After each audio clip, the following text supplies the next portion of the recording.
After 4 days searching the waters of the Abacos, the United States Coast Guard packed up and left the Bahamas, and the only thing they brought home was a dinghy. Not Lynette Hooker, not her remains, just the small boat that was supposed to carry her and her husband back to the sailboat they called home, and a route that, according to investigators, doesn't match the wind, the tide, or the story Brian Hooker told police. Somewhere in those 11 hours of silence, when the tracking system on their sailboat went dark, something happened that one former federal prosecutor is already calling highly suspicious. So when Lynette's stepfather, Bill Hamlet, sat down and said the words, "I knew there was foul play," he wasn't reacting to a search that failed. He was reacting to 25 years of knowing exactly who Brian Hooker was. What did he see in that man that the rest of us are only now starting to see in a GPS route? We're going to answer that. But first, there's something we have to tell you about Lynette herself, something that has nothing to do with boats or evidence. Years before any of this, she once called her stepfather, terrified, and asked him a single question: how do I not fall? We'll come back to that question, because by the time this video ends, you'll understand exactly what it costs when the people who love you can protect you from everything, except the one night they're not there. The Coast Guard seized Soulmate not long after. They docked her in Fort Pierce by early May. Then they towed her again to Fort Lauderdale because no one could pull her out of the water. 4 years of marriage lived on that boat. Now investigators were combing through every inch of it. Brian's story started simple. He said Lynette went overboard with the keys to their small motorboat. He said the current took her fast, and he lost an oar trying to follow. He said he paddled to shore alone, then found someone to raise the alarm. Nothing in that account mentions calling for help while he was still on the water. An innocent man, lost at sea, with his wife missing, usually radios for help the second it happens. Brian's own story never mentions doing that. Investigators pulled the dinghy's actual path and laid it next to his account. The boat crossed from Elbow Cay toward the north tip of Elbow Cay, exactly where Brian said it would. Then it did something his story never mentioned. It turned sharply south, hugged the Elbow's coastline, then doubled back west toward Marsh Harbor. Wind doesn't do that. Current doesn't do that. Someone has to be steering. Here's what's strange about this. Marine tracking systems don't just stop for half a day on open water. They're built to run constantly. Investigators found an 11-hour gap in Soulmate's data. It sits directly over the hours Lynette went missing. That's not background noise. That's the kind of silence a true accident rarely produces. Tad DiBiase, a former federal prosecutor, called the timing of that blackout highly suspicious. It was April in the Abacos. The water was warm, the night was calm, the kind of evening where nothing should have gone wrong. And there's something else. In the places where Brian's story should have left a trace, investigators came up empty. Not once, repeatedly.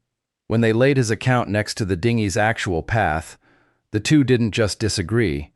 They were headed in opposite directions. But the GPS route isn't even the most damning part of this story. Months before Lynette vanished, Brian said something to her that her own family says he'd already proven he meant. Once you hear it, the word accident gets a lot harder to use. At AT&T, where Lynette spent her days climbing telephone poles, people described Brian as the hardest person they'd ever worked with. Short-tempered, difficult, the exact opposite of every word anyone ever used for her. That alone was just a contrast worth noting. Then Lynette's mother, Darlene, told us something harder to explain. There was a night, she says, when Brian choked Lynette until she nearly passed out. The next day, Darlene says, he told her he wished he'd finished the job. Months after that, on national television, Brian said his biggest mistake was that he didn't take care of his wife. Bill had told him that exact phrase, "Take care of my baby," every single time the two men said goodbye, for 25 years. Then investigators found something nobody had connected yet.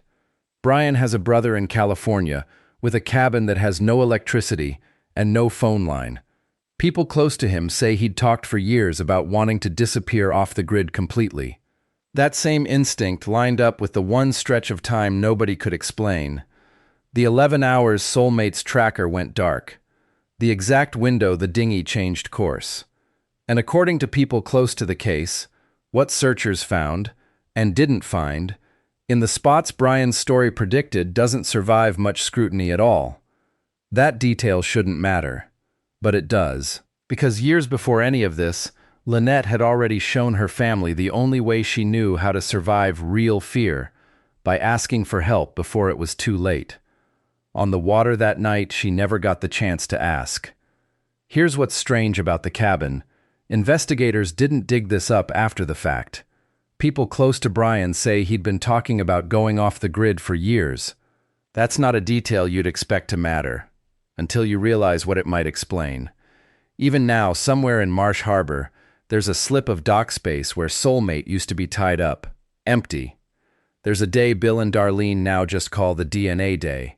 It's the day they sat down and gave investigators their own DNA, so it could be matched against anything ever found. To be fair, that choking allegation comes from Lynette's family, not a police file. Right now, it's their word, not yet a verified record. What stands out more to you, the allegation itself, or the fact that he echoed his own stepfather-in-law's exact words to describe his mistake? Tell us which one you can't shake. What the evidence shows is a man with a documented history of violence toward his wife, a public confession that echoes the words he was told to live by for 25 years, a stretch of missing time that lines up exactly with a sudden change in his own boat's course. Put together, that isn't coincidence, it's a pattern, and patterns like this rarely end in an accident. And there's one part of this story no one has told yet, the part that has nothing to do with Brian Hooker at all. Before we go any further with what Brian did, you need to know who Lynette Hooker was. It starts with a phone call she made from 40 feet in the air, years before any of this, that almost nobody has ever mentioned. Picture Lynette 40 feet up a telephone pole, harnessed in, the line shifting under her boots. She was one of the only women on her crew, climbing poles other people climbed without a second thought, and she was terrified every time. One day, mid-climb, she called her stepfather, her voice shaking, and asked him the only question that mattered: how do I not fall? Brian Hooker was 59 years old, a live-aboard sailor who made a 46-foot keelboat his whole world with Lynette for 4 years. No separate rooms, no separate lives. Just the two of them, and the water under them every night. Bill tried mentoring him for 25 years, calling him hard-headed but worth the effort. That same closeness shaped their whole marriage. 4 years on one small boat, no separate rooms, no separate lives.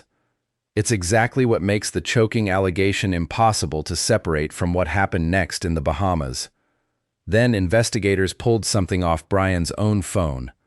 A marine navigation app had logged his location that entire night, and what it showed didn't match a single word of his account. The data placed the dinghy in water roughly 25 feet deep, water that doesn't give anything back easily. Brian never mentioned going anywhere near it. 25 feet down in the Sea of Abaco, sunlight barely reaches the bottom. The water turns from turquoise to a deep, undefined blue. U.S. authorities have now asked Bahamian officials for clearance to search that exact spot. Investigators don't just suspect Brian lied. They believe they know almost exactly where Lynette is. Lynette didn't go back to Brian because she missed the warning signs. She went back, her mother says, because she still believed they could be happy. Jennifer Coffindaffer, a former FBI special agent, said investigators needed to dig deeper than the dinghy. They need to look at his Google searches, she said.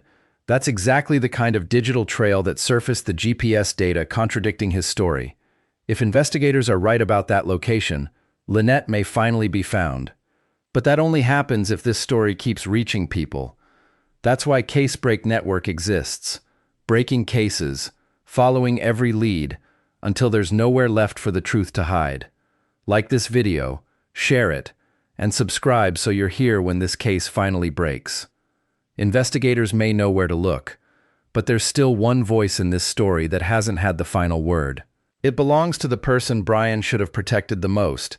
In the Sea of Abaco this time of year, the water stays warm enough that search teams don't even need wetsuits. Just patience. There's a particular quiet that settles over a family once the searching stops for the day. Not relief, just a different kind of waiting. It's possible, however hard that is to hold on to now, that Brian has spent these weeks telling the truth, and is living through a grief so public that no one will let him have it in private. The question Lynette asked her stepfather, "How do I not fall?" was never really about a telephone pole. The one time it mattered most, in the dark, on the water, there was no one there to answer it. That question may be the thing that finally brings her justice, because the same water investigators are about to search is the place they believe holds her answer. It's just past dark in the Sea of Abaco, and Lynette is in the water. Soulmate's lights sit close enough to see, the way they always do. Somewhere behind her, the dinghy's engine has gone quiet. She's made this swim before, through warm water, past dark, toward home, and her arms know exactly what to do. She never makes it back. Lynette Hooker is still out there, and water investigators can now name almost to the coordinate. The Coast Guard Investigative Service hasn't closed this case. Neither has the family that's called it murder since the search ended. Authorities haven't charged Brian Hooker. They haven't cleared him either. Until one of those things happens, this story isn't finished. It's still being written, one search at a time. If this stayed with you the way it stayed with this investigation, that's exactly what Casebreak Network exists for. Breaking cases, following every lead, until someone finally answers for this. Like this video, share it with someone who needs to see it, and subscribe so you're here the moment it breaks. Lynette Hooker spent her whole life asking the people who loved her how not to fall. Now the rest of us are the only ones left to answer that for her.